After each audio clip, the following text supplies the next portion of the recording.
Blue Ribbon Chairman Lacson, ibinuking si Pangulong Bongbong Marcos. Hala, 100 bilyon. Ano ito? Ito ang tinatawag na The Great Filtration. Sa gitna ng ingay ng politika, lumabas si Senate President Pro Tempore Ping Lacson upang linisin ang usapin tungkol sa 100 billion budget insertions.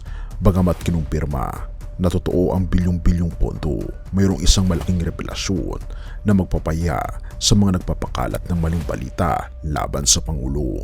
Yung gusto kasi ng iba, paniwalaan natin na sa Pangulo ang nag-utos mag-insert. But it doesn't make sense to me, Mr. President.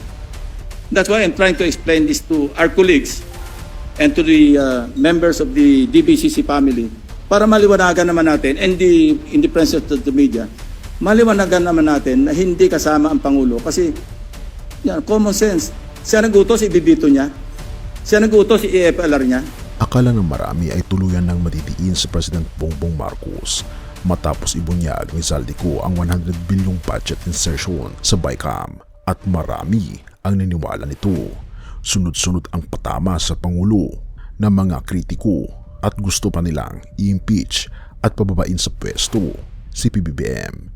Pero sa isang eksklusibong panayam, nilinaw ni Senator Ping Lacson na bagamat totoo ang listahan, absolutely untrue o walang katotohanan na may napuntang komisyon sa Pangulo. Sa pagtatapos nito, malalaman nyo kung sino-sino ang tunay na kumuha ng bilyong-bilyong cash. Therefore, kailangan nyo itong panoorin hanggang dulo. Kinumpirma ni na Senator Lacson, Senator Sherwin Gatchalian at dating DPWH official Roberto Bernardo na ang 100 bilyon na binabanggit ni Zaldico ay totoong pumasok sa budget deliberations. Pero ang revelasyon ni Bernardo ang bumasag sa script ng oposisyon. Ayon sa counter-check ng tatlong opisyal, ang mga item ay talagang isiningit sa BICAM. Therefore, ang issue ng budget insertions ay kumpirmadong nangyari, ngunit hindi sa utos o para sa bulsa ng Pangulo. Ibinida ni Zaldico sa kanyang viral video na nag-deliver umano siya ng 25 bilyong piso na komisyon para kay PBBM sa loob ng mga maleta. Pero ayon kay Bernardo na siyang humawak sa 52 bilyong piso ng pondo, imposible ito. Paliwanag ni Lacson, ang mga maletang ipinakita ni Ko ay kasya lamang ang 500 milyong piso. Napakalayo sa 25 bilyong piso na claim nito. Therefore, ang mga aligasyon ni Ko ay lumalabas na gawa-gawa lamang upang sirain ang kredibilidad ni Pangulong Bongbong Marcos at ng kanyang administrasyon. Ang tanong, sino ang tunay na nakinabang? Kung hindi napunta kay PBBM ang pera, nasaan ito? Dito na pumasok ang pasabog ni Lacson.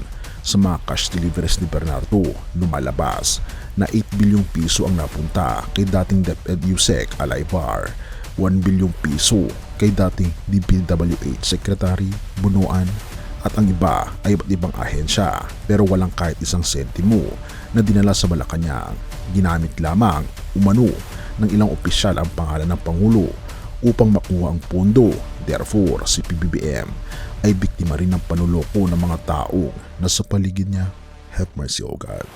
Ang pagkakalinis ng pangalan ni PBBM sa gitna ng 100 bilyong iskandal ay isang paalala na ang ating Panginoon Diyos ang siyang nagtatanggol sa mga pinupuntirya na maling paratang. Sinasabi sa Kawikaan 19 verse 5, ang saksi na sinungaling ay hindi makakaligtas sa parusa at ang nagsasalita ng kasinungalingan ay hindi makakatakas.